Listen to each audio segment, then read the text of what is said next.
அம்மா எனக்கு ரொம்ப பசிக்குது. எவ்வளவு நேரம் ஆகும் நீ வர? நான் வர ஒரு 1/2 hour ஆகும். சரிம்மா, வீட்டுல வெங்காயம் இருக்கு. வெங்காயம் என்ன இருக்கா? சரி ஓகே பரவாயில்ல, போட்டு வைங்க. ஆனா நீ வர்றதுக்குள்ள நான் பொன்னமராதி போக வேண்டிய வேலை இருக்கு. நான் செஞ்சு அடுப்பு மேடையில வச்சிடுறேன். நீ எடுத்து சாப்பிட்டுக்க. சட்னி ஃப்ரிட்ஜில் இருக்கு. சரி நீங்க செஞ்சு வச்சுட்டு போங்க, நான் பாத்துக்கிறேன்.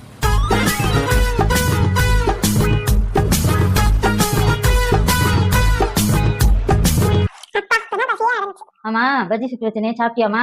சாப்பிட்டேன். கேட்கணும்னே இருந்தேன். அது என்ன சட்னி? தேங்காய் சட்னி இல்லாம அரைச்சு வச்சிருந்தேன். இது தேங்காய் சட்னியா? ஐயோ, அது கலரால இருந்துச்சு. என்னது கலரா இருந்துச்சா? தேங்காய் சட்னிமா? இல்லையே, தேங்காய் சட்னி இல்லையே, இது வேற சட்னி. நான் தக்காளி சட்னி இல்ல நினைச்சேன். தக்காளி சட்னியா? அட லூசே, இப்ப என்னத்த தின்னு தொலைச்ச? வெள்ளை கலர் மூடி போட்டு டப்பா இருந்துச்சேமா, அதுல இருந்து தானமா சாப்பிட்டேன். சரியா போச்சு போ. அட கூறுகட்ட லூசே, அதுல நான் பச்சி மாவெல்லாம் வச்சிருந்தேன். அதை தின்னு தொலைச்சியா? பச்சி மாவா? ஐயோ, நான் தக்காளி சட்னி இல்ல நினைச்சேன். பச்சி மாவை தான் சாப்பிட்ட. ஒன்னாகாது, 4 தடவை வயித்தால போகும். ஐயோ, என்னது 4 தடவையா? உலகத்திலேயே பச்சிக்கு பச்சி மாவை தொட்டு தின்ன பாவி நானாதான் இருப்பேன். கடவுளே.